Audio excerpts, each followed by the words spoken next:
what's your response to today's game? What do you feel that you accomplished in it? As a team, I think that we really stuck to our game plan defensively. SEMO's a scoring team, and the past two games, I believe, they might have had over 80 points both times, and so it was our big thing to buckle down on defense and not necessarily slow the game down, but slow them down and make sure that we executed and they took low percentage shots, and we did that today. Individually, not one of my best days, but yeah.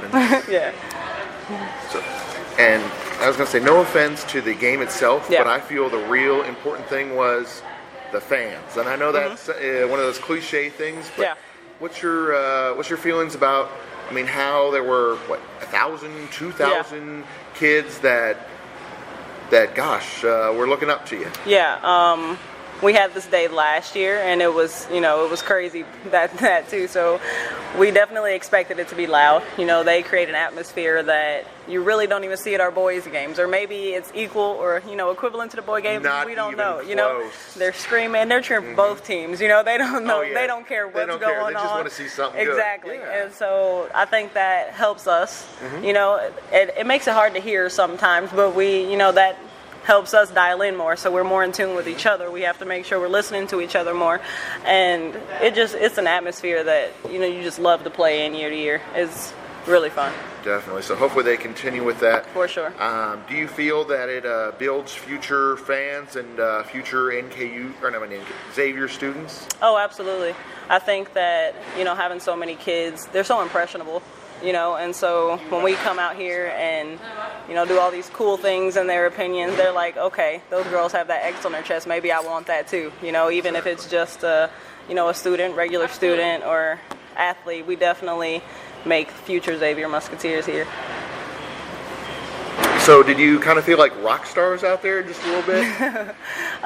Especially at the end when you all went around passing out the cards. Just the impact, just the looks on those kids' faces. Yeah, it's a cool experience for sure. Seeing all them, come on, can I take a picture? things like that. It makes you feel, it makes you feel pretty cool. It does.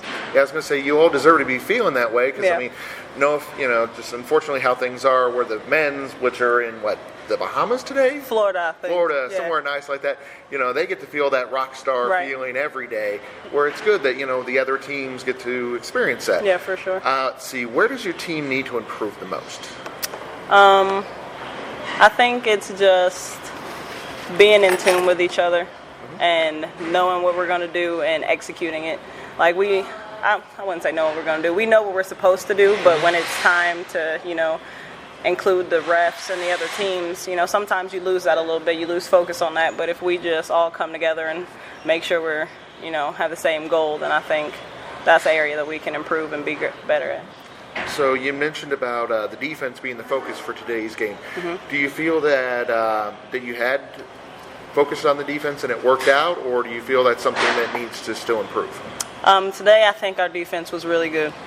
Like I said before, they're a high-scoring team, so to hold them to somewhat 40-something points or something like that, that was really big. Oh, definitely. Yeah, so I think defense today was our focus, and we executed on that very well.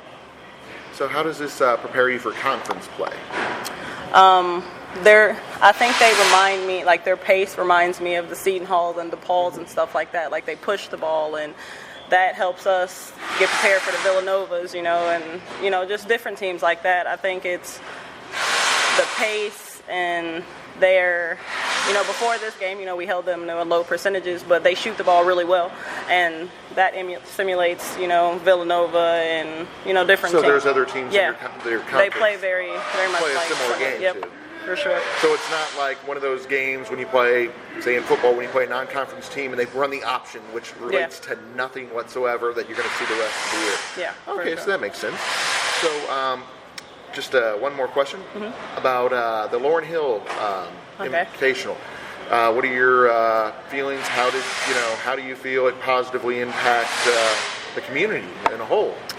I think basketball is already such a big sport, but then you bring things like the Laurel Hill Classic, and for that to be our first game, it makes a statement to not only us but the fans that this game is so much bigger than just us. And I think that it brings a certain emotion and intensity that, you know, other people may not get to experience, because you know, we got to talk to her mom after the game, and it's just so much emotion, you know, and you get to realize that this is a privilege for us to be here.